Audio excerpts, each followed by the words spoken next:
Good morning mga ka-G. So biyahe tayo ulit, day 2. Today is November 13, past 12 midnight. Sobrang umaga na. So alas 12:12 na ng umaga. So dito tayo ngayon sa QC. May pipick upin tayo from QC going to Calamba. So yun yung first booking natin. Try natin. Night shift. So medyo ano tayo, panggabi. Sige, update ko kayo. G lang na G.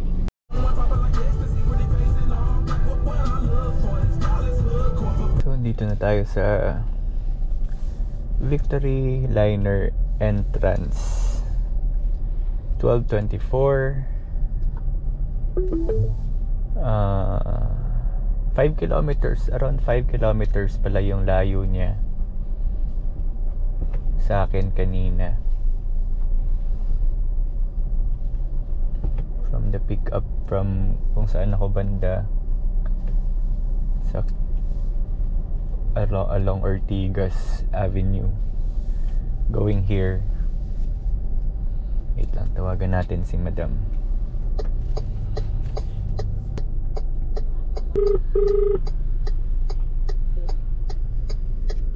Hello? Hello? Ano siya, yung product is galing Dao. So, shinip nila via, Victory Liner. Pinadala sa bus, ho?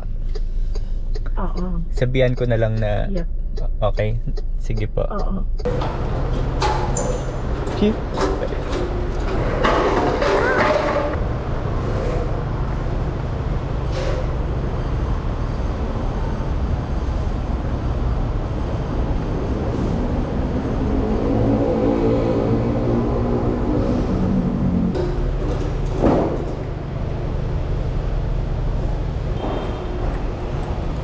Sige yan, magaan lang ba? Daling ko na lang.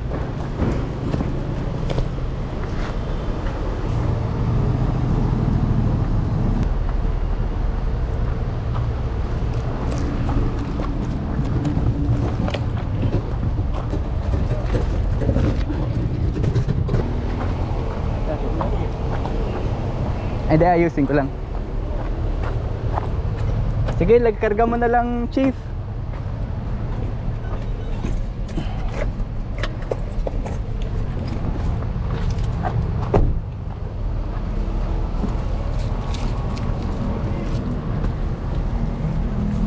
Okay kayo patumba?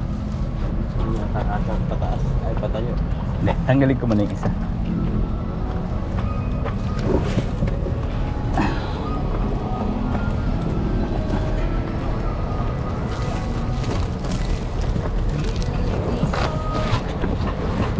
Yung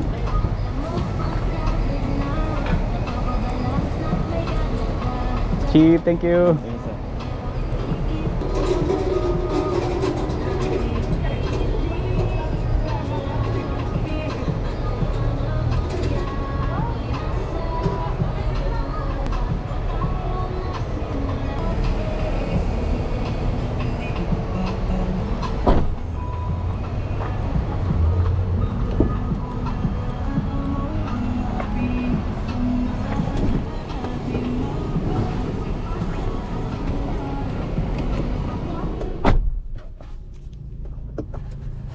Ay mga ka-G, so 12:45 na ikarga na. So papunta na tayo ng Calamba. Ano pala siya, collapsible na stall para sa mga wedding siguro. So sige, update ko kayo. G lang ng G.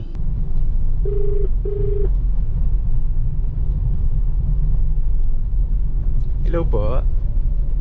Yes, po. Okay na po, papunta na po ako. Mag-expressway po ako, madam. Okay, sige. Shoulder niyo po yung toll. Ako, sige. Sige po, thank you po, madam. Okay, ingat. Thank you po. Lagpas na tayo ng Ayala Tunnel, mga ka-GE. 1:05 AM. Sarap ng biyahe. Dire-diretso lang pag ganitong oras. Akit tayo sa papuntang S-Leg. So magana tayo, Osmeña. Osmeña Highway. Oopsie. Since papunta tayong Calamba, mag-expressway tayo para mas mabilis. Usually, pag BP booking or business partner booking, ano siya, refundable yung toll, automatic. Kailangan mo lang ng screenshot or proof na dumaan ka sa toll, tsaka kung magkano yung amount. So ganun. Kung cash lane, pwede kuha ka ng resibo. Pwede mo ring picturean yung sign na pag pumasok ka ng toll or pag exit mo, kasi lalabas din naman yun yung amount ng toll na chinarge sa'yo. Or yun nga, mas madali kung nasa app, kasi sa app ay andun na. So yung hindi ko tanda kung sa Easy Trip ba or sa AutoSweep yung nalabas agad yung toll na amount, yung yung bawas. Tsaka yung isa kasi is kailangan pa ng mag-request ng SOA. So ayun, pero mabilis lang naman. Pag upload is mabilis lang. And refunded naman siya agad after nila ma-review. So ayun, so andito na tayo sa Osmeña Highway. Dire-diretso lang yung biyahe. Update ko kayo ulit. So 108 na. Update ko kayo mga ka-G.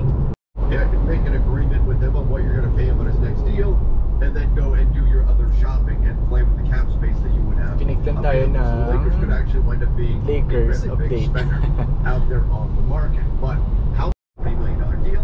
Would you leave him on that cap hold for the time being? You could come to terms verbally and make an agreement with him on what you're going to pay him on his next deal, and then go and do your other shopping. And that could give the Lakers that much more flexibility to go spend. Sarap ng biyahe. Luka and Austin Reeves. 19 minutes na lang. Andun na tayo sa drop-off. 15 kilometers. That's something we're going to be keeping an eye on all season. Expressway pa rin tayo mga ka-G. Pa-exit na tayo mga ka-G. So 10 minutes na lang. 5 kilometers. So dito tayo mag-exit sa... hindi, kabila pa. Turbina Real. Kabila pa pala. Kabila pa pala mga ka-G. Dito sa Calamba. So, update ko kayo. 1:37 na. Chilan and G. So, kaka-exit lang natin sa Calamba exit. Yung toll from galing C5 papuntang galing Magallanes papuntang Calamba is 234. So 8 minutes na lang, 3.5 kilometers, andun na tayo. G lang na G. So ayun, malapit na tayo. Actually parang ito na, 1:49 AM. Hanapin lang natin yung drop off location. Parang ito. Teka lang, tawagan natin si Madam. Hello po. Yes po. Andito na po ako banda sa Talaga? Bilis siya. Apa. Mabigat siya? Mabigat? Po. Bubuhatin ko naman po eh. Medyo. Sige. Sige, labas na ako. Din po pala. Paano kaya kakasya kaya tayo dun? So, andito na tayo. Tayo lang natin si ma'am. Ito ata. Andito na po ako. Sige po. White gate po. Parang lumampas ka ng konti. White na gate. Sige po. Oo. Teka lang po. Atras lang po muna. Sige.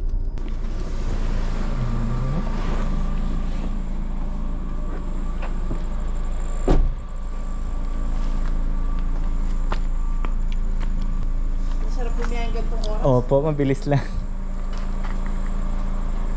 First time ko nag-book sa Transportify. Awa. Tinignan ko dinownload ko. Oo. Instead na lalabo. Di ba naman?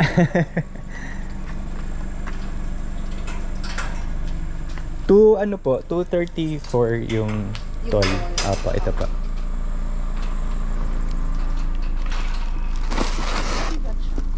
Yung isa, Naka-second. opo. Pasok, ipapasok ko po ba? Lapag mo na lang dyan. So, kasya sa Samantero, no? Opo, kasya naman.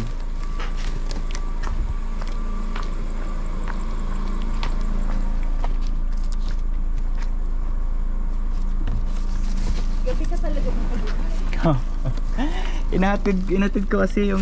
So yun mga ka-G, 206 update lang. Done na sa pag-drop ng item. Ang bait ni Badam. Nalaglag yung GoPro, buwisit. Pero okay lang. Uwi na tayo kung walang pumapasok na booking. Dito tayo sa Calambang ngayon. Na 39 kilometers pa uwi.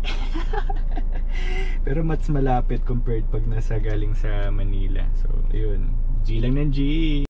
Ang darang mo lang dyan, Metro Manila na, Las Piñas, pero matumal pa rin yung booking. Nakapanghinayang kasi, pag bumaba tayo ng mga bandang mga Pasay, bababa na yung pamasahe natin, kakain pa tayo ng diesel. Kaya